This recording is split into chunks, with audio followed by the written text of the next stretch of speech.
ऐसे सवाल थोड़े से कन्फ्यूजन क्रिएट करते हैं लोगों के दिमाग में, क्योंकि यहाँ पे इसने जो पहली बात करी ईथर इज मोर वोलेटाइल, तो ये अपनी जो डे टू डे लाइफ है उसके एग्जाम्पल के साथ हम इसे कोरिलेट कर सकते हैं। गर्मी के टाइम पे लोग अपने स्किन के ऊपर ईथर लगाते हैं, ये पुराने टाइम से होते आ रहा है, रोमन सिविलाइजेशन के टाइम से ऐसी चीज़ें हो रही।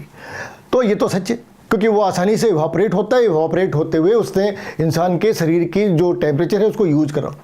तो फिर दूसरी बात, ईथर पोलर है।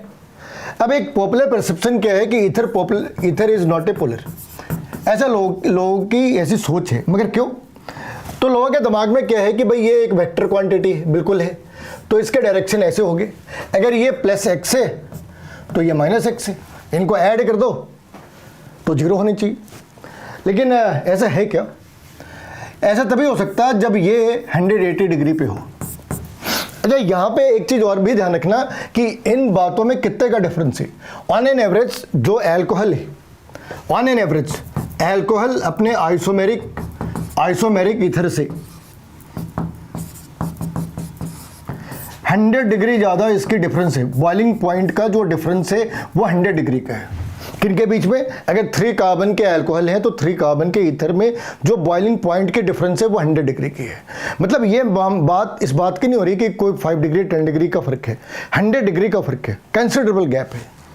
तो अगर इतनी ज़्यादा कंसिडरेबल गैप है तो एक बहुत स्ट्रॉन्ग सा रीज़न होना चाहिए कि आखिर इसकी बॉइलिंग पॉइंट इतनी ज़्यादा क्यों होती है।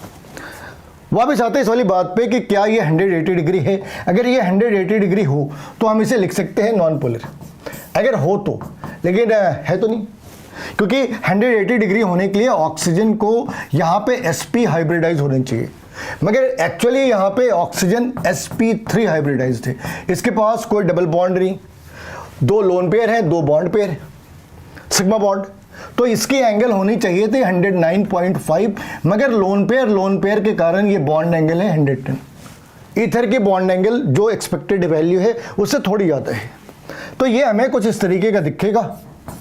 अब इस वाली केस में तुम बड़े आराम से कह सकते कि ये पार्ट ऐसे जा रही, ये पार्ट ऐसे जा रही, लेकिन ये दोनों एक दूसरे को कैंसिल तो कर नहीं सकते, तो इन्होंने कैंसिल करा नहीं।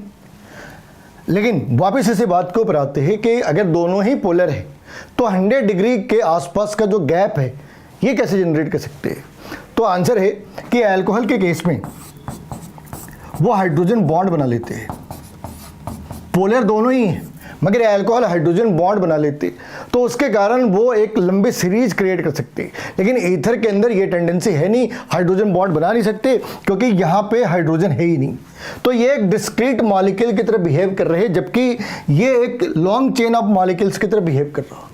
और इसके कारण ये जो एबनॉर्मल सी गैप है बॉइलिंग पॉइंट की या वोलेटाइल होने की टेंडेंसी है, उसके पीछे रीजन ये है कि ether being a polar it can not form A hydrogen bonding because they don't have any acidic hydrogen. इनके पास 6 हाइड्रोजन तो यहाँ पे ही दिख रहे हैं, मगर ये एसिडिक हाइड्रोजन नहीं है, क्योंकि एसिडिक हाइड्रोजन वो है जो कार्बन जो ऑक्सीजन, नाइट्रोजन या फ्लोरीन के साथ अटैच हो या sp हाइब्रिडाइज कार्बन के साथ अटैच हो।